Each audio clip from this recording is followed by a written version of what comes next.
All right, this is Errol Jackson again with the Peace of Mind Group, and today we have a special guest, one of my dear college friends, Dr. Brandon K. Allen. He is a pastor at the Bethel AME Church in Bayshore, New York, in Long Island. And today we just want to get some feedback on his experience with end of life process and pastoring people during that time. So thank you so much for joining us, Dr. Allen. Thank you. Thank you. Yeah. Thank you for having me. Of course. So I'm gonna jump right into it. So you've been a pastor for several years, and how many funerals or homegoing services have you conducted, you would say? Oh, since 2011, I have probably performed one or two since 2011. So quite a few since 2011. Okay. And what is the process when someone requests for you to conduct a homegoing service, like the timeline in terms of, when they pass up until the service typically? Typically, what happens when we get word that one of our parishioners has transitioned from this life to the next is usually after maybe a day or two after the family, take some time to grieve Hmm. and for it to become real for them. Typically, they will inform us after or before they are planning to go to the funeral director to speak to them. And usually they contact us to ask us a date in mind, and particular times. Particularly if they are members, there generally are no fees. But if they are not members, there generally are fees, and most times those fees are held at the funeral director's office. Okay. All right. Now, most people don't want to talk about death, and their families probably won't completely understand the extent of the grieving process until they go through it. Now, I know that you've witnessed other, funerals and other churches and everything, and some of the things that other pastors and along with yourself have gone through with coordinating some of this stuff. What has been your experience with families, or what have you witnessed with those families who their loved ones who passed had a final expense policy or insurance policy in place? How did that process go? Generally, when families or individuals have these policies already in place, the transition is so much smoother. Um, at the end of life, that person leaves this world knowing that their last wishes are written down and are able to be carried out. Hmm. The children, spouse, and loved ones of the deceased, they have a peace of mind because they don't have to run trying to figure out what did mom or dad or aunt or uncle or whoever our loved one is who has gone on. They're not running around trying to figure out what are the next steps. What Hmm. would they want? Typically, at my congregation, when we on a yearly basis, we update what we call a fact sheet about our members, and so typically that has a bit of some information, like their date of birth, favorite hymn, favorite types of food, Hmm. things that they enjoy doing in life, that we can kind of pass on to the funeral director or the family as they're writing out like the Hmm. obituary. But having that final expense plan, it adds a peace of mind layer to the family of the deceased. Okay. Now, on the other side, what have you witnessed with families whose loved ones didn't have a final expense policy? Those funds Mhm. weren't there. I'm pretty sure you've seen several scenarios with, trying to figure it out how they're going to get the money in such a short period of time. So, what have you witnessed? Mm. I had a feeling you were going to ask that question. Um, Well, um, we need to be realistic about, what happens when you're not prepared. So just want to give viewers some idea of some scenarios of what could potentially happen. Absolutely. What have I not experienced when it comes to not having final plans in place, or such as a policy? I've seen families have to put liens against homes and cars.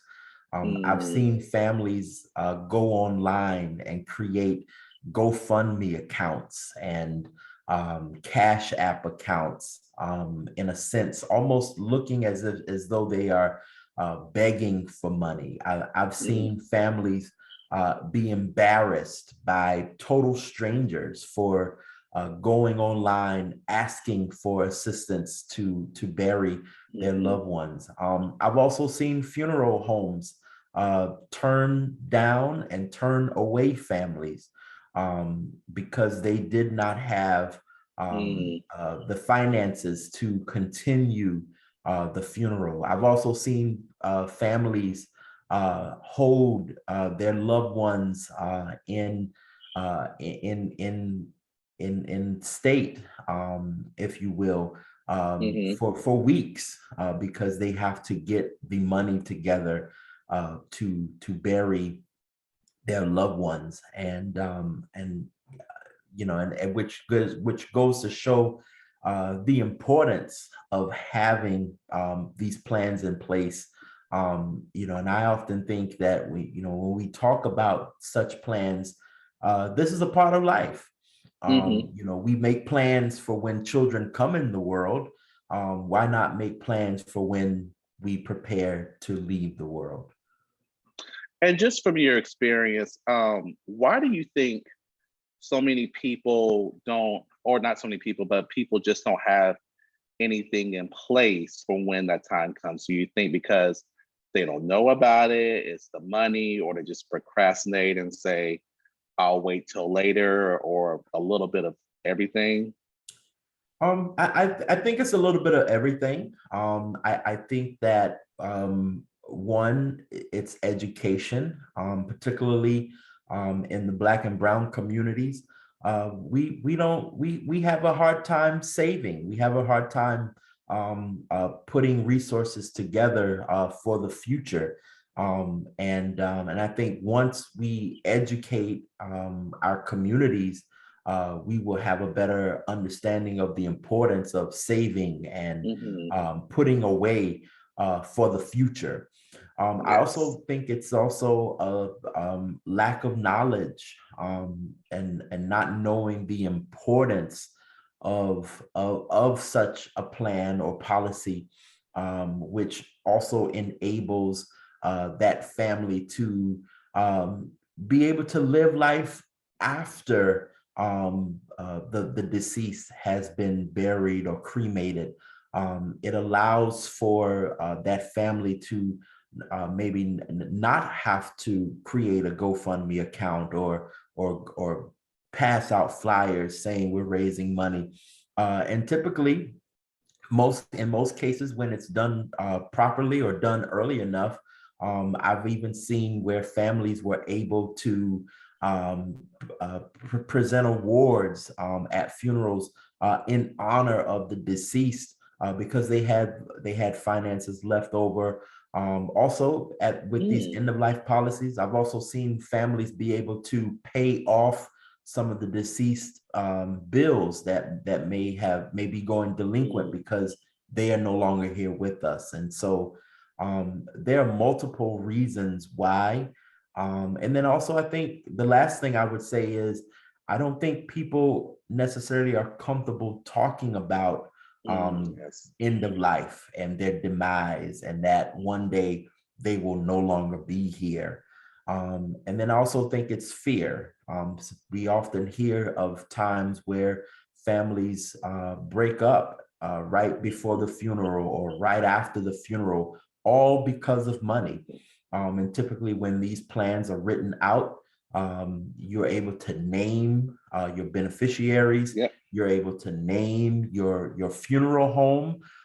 You're able to name other persons and split those askings up, or split the monies up, Mhm. so that they can be used appropriately.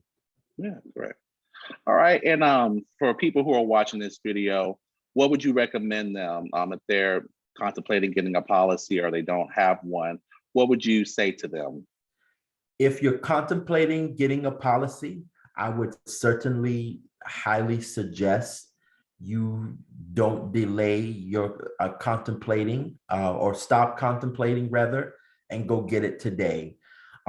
If you don't have a policy, I would have a conversation with I would recommend having a conversation with your family and saying, I don't have a policy. Maybe we could talk about a policy. Or if you don't want to talk about a policy, I would recommend you tell your family, there will be an expense at the time of my demise. Hmm. And yes, and what people don't realize, and that I'm starting to educate my future clientele or current clientele, is that you can get policies on people in your family. So Mhm. I've helped several middle-aged men and women get policies on their parents who are in Mhm. their 70s and 80s, and they're like, well, I don't have $10,000 to pay for a funeral, but I could pay a monthly policy fee to accommodate my mom and or dad when that time comes. And I've definitely have written several policies in that case because their parents aren't aware of this of having this final expense in place, and so their kids just take care of it, so they don't have to worry about it. It's in place, and they keep it moving essentially. All right. Well, Dr. Absolutely. Allen, I appreciate your time. This has been Thank you. good. Your feedback is going to be is very valued, and I hope that your words will encourage people to be proactive instead of reactive and getting things in place and just making that transition of life that much easier for the families who are going through the grieving process. Absolutely. All Absolutely. right. And just like you said, it is a transition of life. It is. All right. Well, thank you so much for your time. We appreciate it. Thank you. All right. Bye bye.